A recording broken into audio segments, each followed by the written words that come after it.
¿Alguna vez te has preguntado por qué le pasan cosas malas a la gente buena? Este es el gran misterio que explora uno de los libros más antiguos y profundos de la Biblia, el libro de Job. La historia comienza en el cielo. Dios y Satanás tienen una conversación. Dios presume de su siervo Job, un hombre justo, íntegro y que lo honra en todo. Pero Satanás, cínico como siempre, le dice: «Han claro que te honra.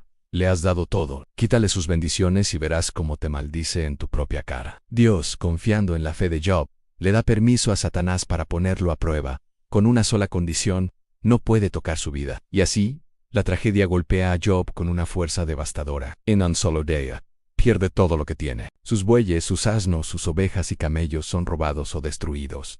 Sus criados son asesinados. Y lo más terrible de todo, sus 10 hijos mueren aplastados cuando un viento huracanado derriba la casa donde estaban celebrando.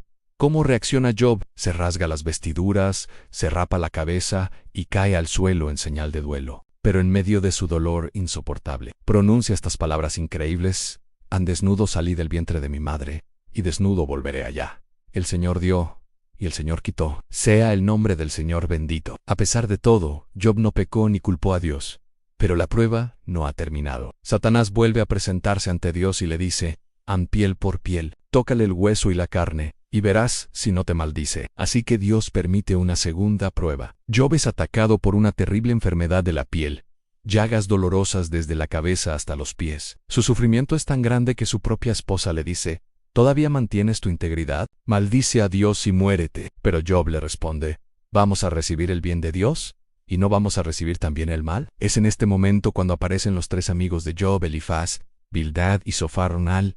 Ver a su amigo tan destrozado, se sientan con él en silencio durante 7 días y 7 noches, compartiendo su dolor. Pero cuando finalmente empiezan a hablar, su consuelo se convierte en acusación. Ellos están convencidos de una teología muy simple: Dios es justo, por lo tanto, la gente buena prospera y la gente mala sufre. Si Job está sufriendo tanto, debe ser porque ha cometido algún pecado terrible en secreto.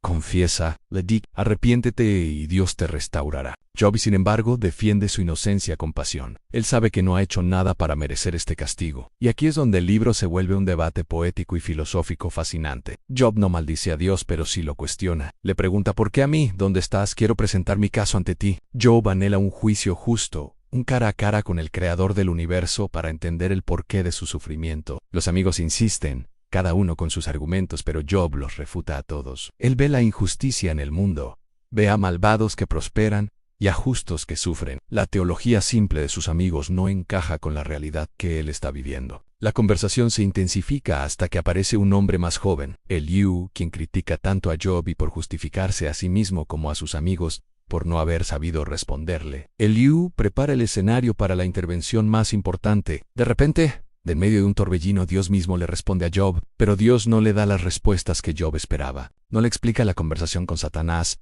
ni le dice: «Sufriste por esto y por aquello». En lugar de eso, Dios le hace a Job una serie de preguntas retóricas que lo dejan sin palabras. ¿Dónde estabas tú cuando yo fundaba la tierra? ¿Has mandado tú a la mañana en tus días? ¿Puedes tú atar los lazos de las Pléyades?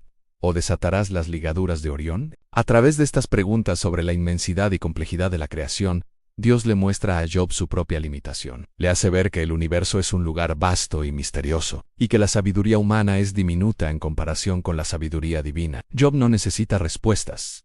Necesita encontrarse con el Dios que es la respuesta. Humillado y asombrado, Job responde: «He hablado de cosas que no entendía, cosas demasiado maravillosas para mí que yo no sabía.